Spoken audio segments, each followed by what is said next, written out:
Mean Girl Murders Season 3 Episode 10 is a haunting and emotional journey into the dark side of small-town friendships, faith, and jealousy. This episode takes us to Meadows, Virginia, a rural Bible Belt community where church, family, and reputation mean everything. The story centers on Nikisha Waddle, a girl who seemed to have it all: popularity, faith, and a close-knit family, but whose life spiraled out of control in ways no one could have predicted. If you're searching for a full recap and ending explained, you're in the right place. Let's break down every clique, every betrayal, and every moment that made episode 10 unforgettable. The episode opens with memories of Nikisha's childhood, painting her as a sweet, church-going girl surrounded by friends. She and her besties, Kendra and Heather, attended Bible school together, went to church every Sunday, and were raised with strict Pentecostal values. In Meadows, church was the center of life, and not attending made you an outcast. Nikisha and her mother Vaughn were pillars of their church, always helping with dinners and events, and Nikisha was seen as pure and godlike, a model parishioner. But beneath the surface, jealousy and judgment simmered. Nikisha's family was different. Her father was never in the picture, and her mother remarried Bobby Thomas, who helped raise Nikisha but attended a different church. Despite their gold status at church, others looked on with envy. Nikisha had everything she wanted: clothes, cosmetics, even a computer, while other families struggled. The pressure to be perfect was intense, and Nikisha's mother Vaughn pushed her to live up to high expectations, seeking acceptance in a community where image was everything. As Nikisha entered her teen years, she faced new challenges. She was tall and shy, often feeling left out when her friends got attention from boys. The cliques at school were already formed, and Nikisha assumed she'd fit in with the religious group, but she wasn't popular. She was picked last in gym class and bullied by classmates, while her church friends stayed silent. The pain of exclusion was real, and Nikisha just wanted to belong. That's when Annie Belcher entered her life. Annie was an outcast, bigger than the other girls, and bullied for her weight. But Annie was tough, sticking up for herself and others.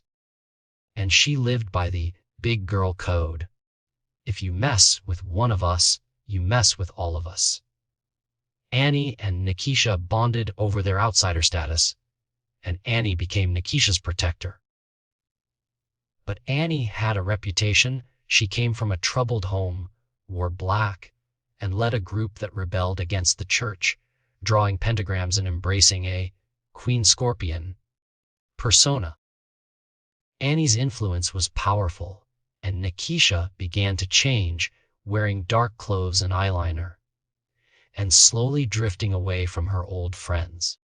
Nikisha started living a double life: church girl at home, rebel at school. She began skipping school, drinking, and even stealing makeup from Walmart. Her grades dropped, and her mother Vaughn grew increasingly worried. Vaughn tried to discipline Nikisha with religion, making her write the Lord's Prayer over and over, hoping to heal her from the evil she saw taking hold. Vaughn blamed Annie for Nikisha's transformation and prayed for God to remove Annie from her daughter's life. The tension at home reached a boiling point in 2004. Nikisha was engaging in risky behavior, fighting constantly with her mother, and pushing further away from church and family. Vaughn felt she was losing her grip on Nikisha, anointing her room and praying over it, desperate for help. But Nikisha was drawn to even more dangerous territory: online chat rooms, where she created a fantasy life as sassy and sweet. she began talking to older men, including a 20-year-old sailor named Victor from Portsmouth. The relationship was forbidden, and Nakisha lied about her age and appearance, dreaming of running away to be with him. The episode's tension builds as Nakisha's double life unravels. Her mother discovers the online relationship and is horrified, leading to more fights and arguments. Nakisha's friends and church community pray for her, hoping she'll return to the right path, but Nakisha is determined to break free. The attention from Victor is intoxicating, and Annie encourages Nakisha to keep talking to him, pushing her further from her faith. Memorial Day weekend arrives, and the story takes a tragic turn. Nakisha and Vaughn go missing, and their home is found ransacked. The community is terrified, and the police begin a frantic search. Blood is found in the kitchen, and investigators realize this is more than a break-in. It's a violent crime. Bobby Thomas, Nakisha's stepdad, tells police about the tension between Vaughn and Nakisha, and the investigation focuses on the family. Detectives discover Nakisha's online life and her relationship with Victor. They learn Nakisha traveled to Portsmouth to meet him, but the meeting ended in disaster when Victor discovered her true age and sent her away. Nakisha's fantasy collapses, and she returns home with Annie, her only ally.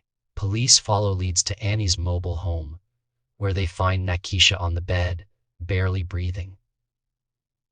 When asked about her mother, Nakisha confesses she's dead. "I killed her."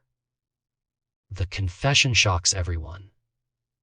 Nakisha and Annie are taken to the sheriff's office, where Nakisha pens a detailed statement. She describes a week of arguments with her mother, culminating in a violent fight. Nakisha snaps, grabs a knife, and stabs Vaughn multiple times. Vaughn tries to escape, but Nakisha follows, stabbing her again and again. Annie admits she was present but claims she only watched, trying to help her friend. The crime scene reveals a staged break in a shallow grave in the backyard and 43 stab wounds, evidence of rage and premeditation. The episode ends with the aftermath. Nakisha and Annie are tried as adults, with Nakisha sentenced to 70 years, 35 suspended for first-degree murder, and Annie to 15 years for second-degree murder. Neither shows remorse. The community is left reeling, struggling to understand how a girl once seen as perfect could commit such a brutal act. Friends mourn Vaughn, remembering her kindness and love, and wonder how they missed the signs. Mean Girl Murders Season 3 Episode 10 is a chilling exploration of the power of cliques, jealousy, and the desire to belong. The writing is sharp, the interviews are raw, and the story is as heartbreaking as it is compelling. Fans of the series will find plenty to discuss, from the pressures of small town life to the dangers of double lives and toxic friendships. As the season continues, viewers will be eager to see what new secrets, betrayals, and crimes will be uncovered. Will other communities learn from Max Meadows' tragedy? Can families and friends spot the warning signs before it's too late? The answers lie in the episodes to come.